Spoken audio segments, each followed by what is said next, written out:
கடந்த ஜனவரி மாதம் ஜிஎஸ்டி வசூல் ஆண்டுக்கு 12.3% உயர்ந்து 1.96 லட்சம் கோடி ரூபாயாக உயர்ந்துள்ளது என மத்திய நிதி அமைச்சகம் சார்பில் தெரிவிக்கப்பட்டுள்ளது. 2024ஆம் ஆண்டு ஜனவரியில் ஜிஎஸ்டி மொத்த வசூல் 1.74 லட்சம் கோடி ரூபாயாக இருந்த நிலையில் இந்த ஆண்டு ஜனவரியில் ஜிஎஸ்டி வசூல் 12.3% அதிகரித்துள்ளது. இது தொடர்பாக மத்திய நிதியமைச்சகம் வெளியிட்ட அறிக்கையில் 2025ஆம் ஆண்டு ஜனவரி மாதத்தில் ஜிஎஸ்டி வசூல் 1.96 லட்சம் கோடி ரூபாயாக உயர்ந்துள்ளது என தெரிவிக்கப்பட்டுள்ளது. இதில் 36,077 கோடி ரூபாய் மத்திய ஜிஎஸ்டி மூலமாகவும் 44,942 கோடி ரூபாய் மாநில ஜிஎஸ்டி மூலமாகவும் வசூலிக்கப்பட்டுள்ளதாக கூறப்பட்டுள்ளது. லடாக்கில் அதிகபட்ச ஜிஎஸ்டி வசூலிக்கப்பட்டுள்ளதாகவும் அந்த அறிக்கையில் தெரிவிக்கப்பட்டுள்ளது. கடந்த ஜனவரி 29ஆம் தேதி மகா கும்பமேளாவில் ஏற்பட்ட கூட்ட நெரிசலில் 30 பேர் உயிரிழந்த நிலையில் இது தொடர்பான விசாரணைக்காக உச்சநீதிமன்றத்தில் பொதுநல மனு தாக்கல் செய்யப்பட்டுள்ளது. அந்த மனுவில் பக்தர்களின் பாதுகாப்புக்கு வழிகாட்டுதல் வழங்கவும் விதிகள் பின்பற்றப்படுவதை உறுதி செய்யவும் கோரிக்கை விடுக்கப்பட்டுள்ளது. பக்தர்களுக்கு பாதுகாப்பான சூழலை உருவாக்க மத்திய மாநில அரசுகளுக்கு உத்தரவிட வேண்டும் எனவும் அனைத்து மாநிலங்களும் அந்த மாநிலங்களுக்கான மையங்களை அமைக்க வேண்டும் என்பவை உள்ளிட்ட பல்வேறு கோரிக்கைகள் அந்த மனுவில் இடம்பெற்றுள்ளது. இந்த மனு மீதான விசாரணை நாளை நடைபெறும் என உச்சநீதிமன்ற இணையதளத்தில் தெரிவிக்கப்பட்டுள்ளது. நாடாளுமன்றத்தில் வரும் 15ஆம் தேதி ராமாயணம் திரைப்படம் திரையிடப்பட உள்ளதாக தகவல் வெளியாகியுள்ளது. ராமாயணம் தி லெஜெண்ட் ஆஃப் பிரின்ஸ் ராமா என்ற அனிமேஷன் திரைப்படத்தினை 1993ஆம் ஆண்டு ஜப்பான், இந்தியா இணைந்து தயாரித்தது. வால்மீகியின் ராமாயணத்தை அடிப்படையாக கொண்டு உருவாக்கப்பட்ட இந்த படத்தில் இடம்பெற்றுள்ள 450க்கும் மேற்பட்ட கதாபாத்திரங்கள் இந்திய ஜப்பானிய கலைஞர்களால் வரையப்பட்டது. கடந்த மாதம் 24ஆம் தேதி ஹிந்தி, தமிழ், தெலுங்கு மொழிகளில் இந்த படம் வெளியான நிலையில் தற்போது நாடாளுமன்றத்தில் வெளியாகிறது. இது தொடர்பாக வெளியிடப்பட்டுள்ள செய்திக்குறிப்பில் ராமாயணம் படத்தின் சிறப்பு திரையிடல் காட்சியை சபாநாயகர் ஓம் பிர்லா உட்பட நாடாளுமன்ற எம்பிக்கள் பலர் பார்வையிட உள்ளதாக தெரிவிக்கப்பட்டுள்ளது. கொசுக்களை கட்டுப்படுத்த பயன்படும் 2 மீன் இனங்கள் குறித்து தேசிய பசுமை தீர்ப்பாயம் மத்திய அரசிடம் பதில் கோரியுள்ளது.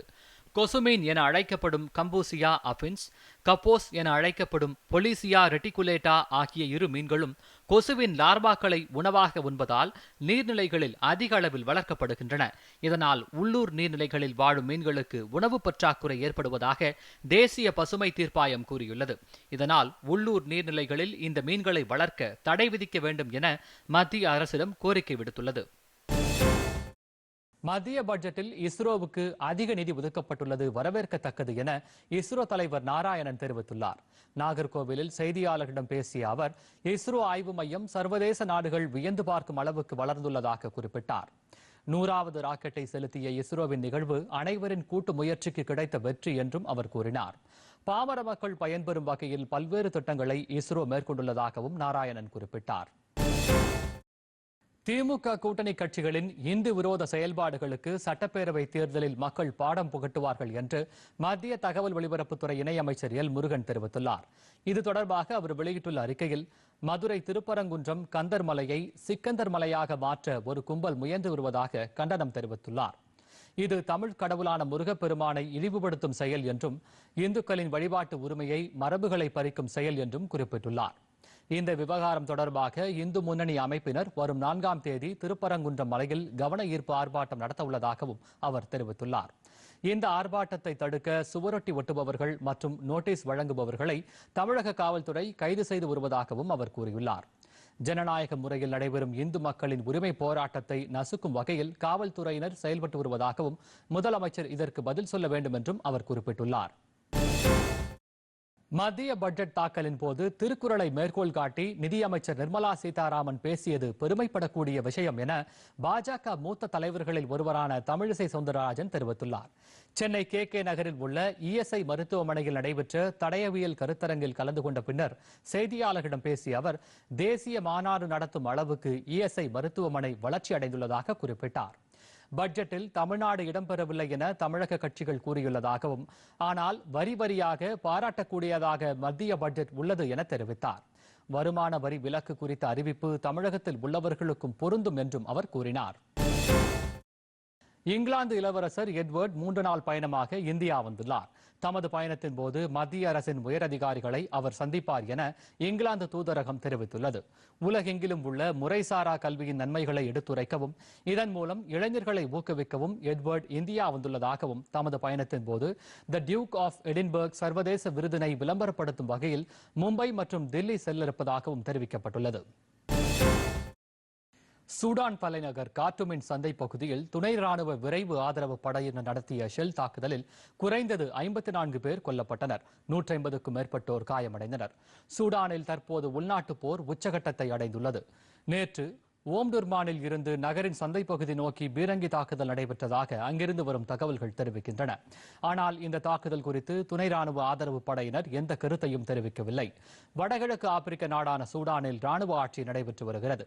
இதற்கு எதிராக துணை ராணுவ படையினர் அவ்வப்போது தாக்குதலில் ஈடுபட்டு வருகின்றனர். கடந்த வாரம் டார்பூனின் மேற்கு பகுதியில் உள்ள மருத்துவமனையின் மீது நடத்திய தாக்குதலில் சுமார் 70 பேர் கொல்லப்பட்டனர். சர்வதேச அமைப்புகளின் ஆய்வுப்படி கடந்த 2023ஆம் ஆண்டு ஏப்ரல் மாதம் முதல் தற்போது வரை சுமார் 30,000 பேர் உயிரிழந்துள்ளதாக தெரிவிக்கப்பட்டுள்ளது. 19 வயதுக்கு உட்பட்டோருக்கான T20 உலகக்கோப்பை மகளிர் கிரிக்கெட் இறுதிப் போட்டியில் வெற்றி பெற்று இந்திய மகளிர் அணி 2வது முறையாக சாம்பியன் பட்டம் பெற்றுள்ளது. மலேசிய தலைநகர் கோலாலம்பூரில் நடைபெற்ற இந்த போட்டியில் டாஸ் வென்ற தென்னாப்பிரிக்க அணி முதலில் பேட்டிங் செய்தது. 20 ஓவர் முடிவில் அந்த அணி அனைத்து விக்கெட்டுகளையும் இழந்து 82 ரன் மட்டுமே எடுத்தது. பின்னர் எளிய இலக்கை நோக்கி விளையாடிய இந்திய அணி 11.2 ஓவர் முடிவில் ஒரு விக்கெட் இழப்பிற்கு 84 ரன் எடுத்து அபார வெற்றி பெற்றது. அதிகபட்சமாக இந்திய வீராங்கனை த்ரிஷா 44 ரன் அடித்தார். இந்த வெற்றியின் மூலம் 2வது முறையாக இந்திய அணி சாம்பியன் பட்டம் வென்றது. இதற்கிடையே உலகக்கோப்பையை வென்ற இந்திய மகளிர் அணிக்கு பிரதமர் நரேந்திர மோடி வாழ்த்து தெரிவித்துள்ளார். இது தொடர்பாக அவர் விடுத்துள்ள எக்ஸ் தள பதிவில் இந்திய அணியின் கூட்டு முயற்சிக்கு கிடைத்த வெற்றி என்றும் இது பல விளையாட்டுகளுக்கு முன்னுதாரணமாக இருக்கும் என்றும் அவர் குறிப்பிட்டுள்ளார்.